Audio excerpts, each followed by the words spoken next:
Many of you know him from the CROWD1 Sunday School, where he every week shares how to structure your business and acquire a mindset of a winner. And he's part of CROWD1's team and one of the expert networkers in the industry with a large amount of knowledge and expertise as a business leader, as an author and motivational speaker.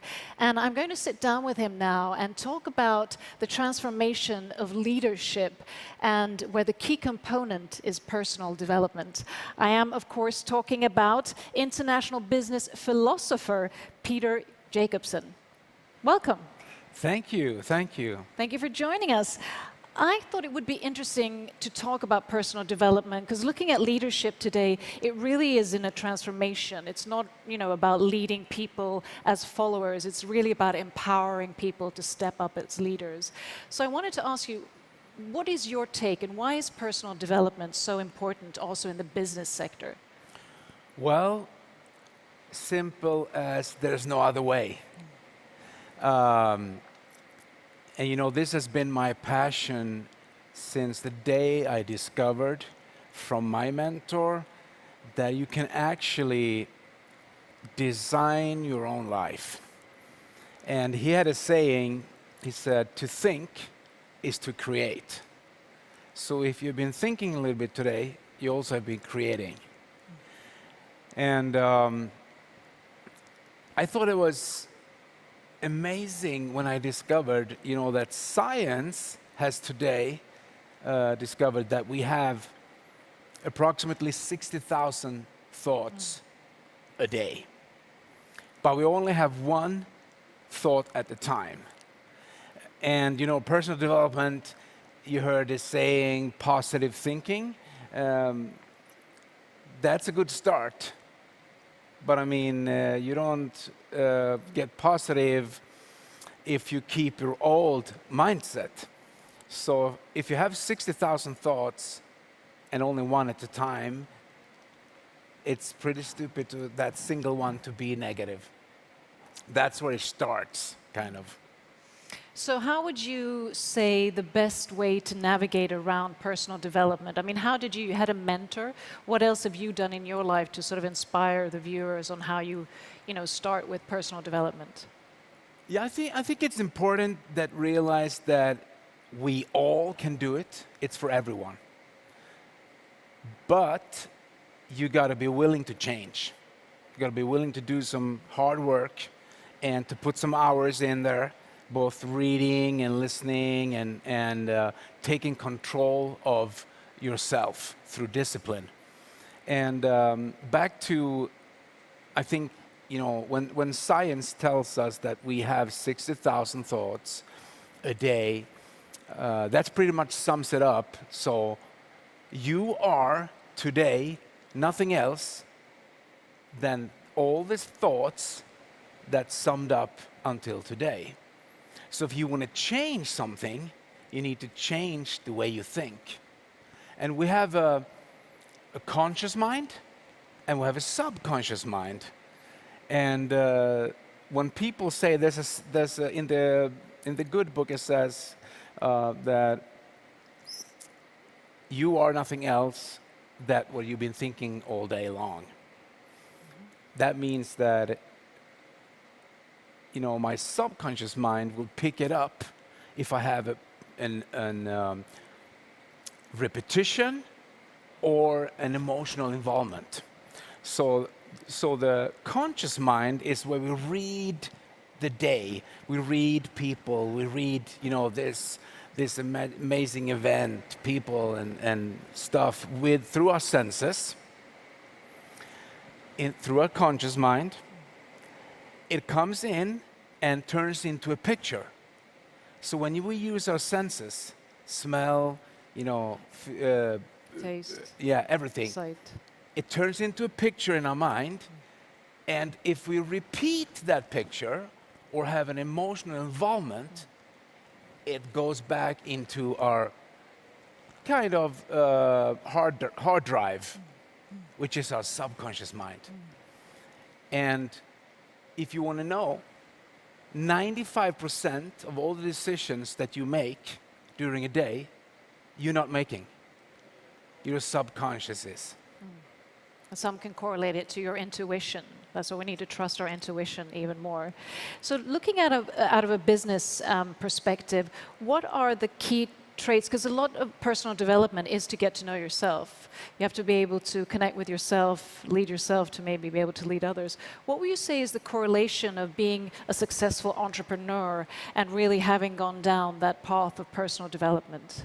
And what could you just give 3 strategies to do? Well, it comes back to the old goal setting. You know, we got to have dreams, because the dreams gives us the driving force to do something, to move forward. But also, when we have that dream, we've got to make a plan, put that plan into action. And there's no other way. People, they tend to say, you know, look at him, he got lucky. Luck has nothing to do with it, because you make the choices. And some people have to find out the hard way, and some people have to find out the easy way. But we all have to find out. And it's also about becoming aware of your thoughts. That's a good beginning many times. We're sort of not really aware of them. Both yes and no, because I think when you start realizing that you can read something positive, something good, and if you do it several times, or you read the same kind of theme several times, your subconscious will pick it up because you repeat it. If you also have an emotional involvement, like you set goals, you have some goals that really gives you that energy, your subconscious will pick it up. So it's about repetition, it's about doing it, it's about taking action, and it's about discipline yourself, because most people don't want to do this, because it's hard work. But also, I think it was when I was speaking to Jonas and Johan a lot about the strategy of CROWD1, is also the aspect of education, that it's so important, that aspect. And that's a lot what you're doing with your Sunday school as well. Tell us a bit more about the educational component in order to drive a thriving, successful approach to business and entrepreneurship like the members of CROWD1. Yeah, so let's put it this way. Everyone wants to be rich or have more money, don't you think? Everyone wants to have a better place to live, or, you know, do something more. And then they get started, and the old thinking kicks in and tells them, you can't do this. You're too little, you're too small, or you're too poor, or you're too this, you're too that. And the old thinking that has to go away. That's why you say to people, if you want something to change, you got to change. And it's about repetition. It's actually doing it every day, because, you know, we got this 24-hour period. We can't go back to yesterday and change something, and tomorrow hasn't come here yet. So it's these 24 hours when you wake up in the morning. So my mentor, he told me, you got to have a program of success when you wake up in the morning.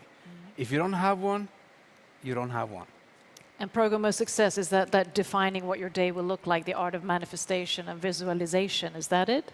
It's more like you got to have a plan. A plan. So when you wake up in the morning, you got to know, this I got to do, this, and you write it down, you know, and that turns into a habit. You start writing things down, and that also is the second thing that you will pick up, because your subconscious will play with you now, you know, starting to relate to what you're doing.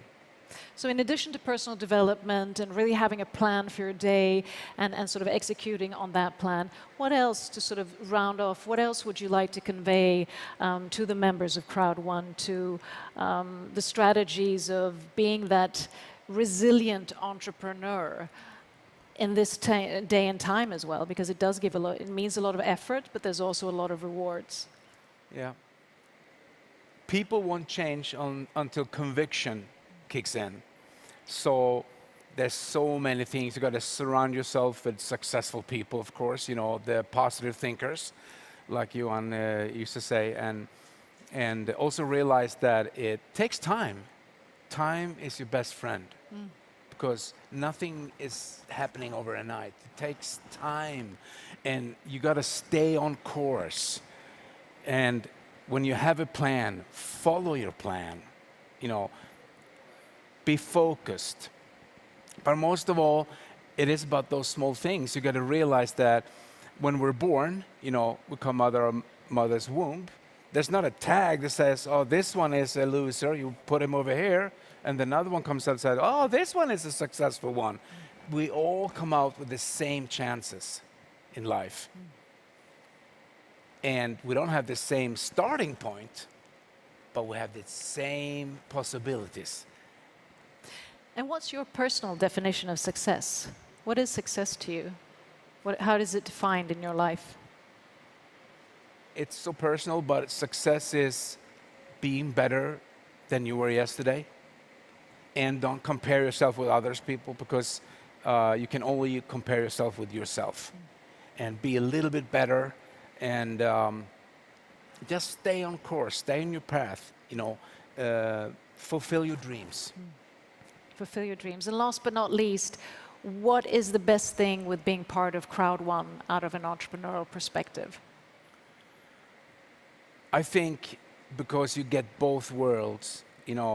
Here the founders have created a system which is astonishing for all the people around the world.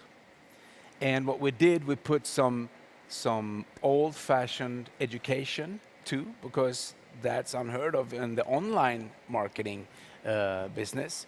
So you get the best of the both worlds. You can make money, you can educate yourself, you can be part of a team and grow as a person.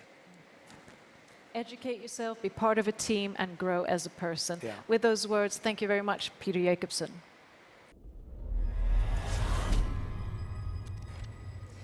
Ladies and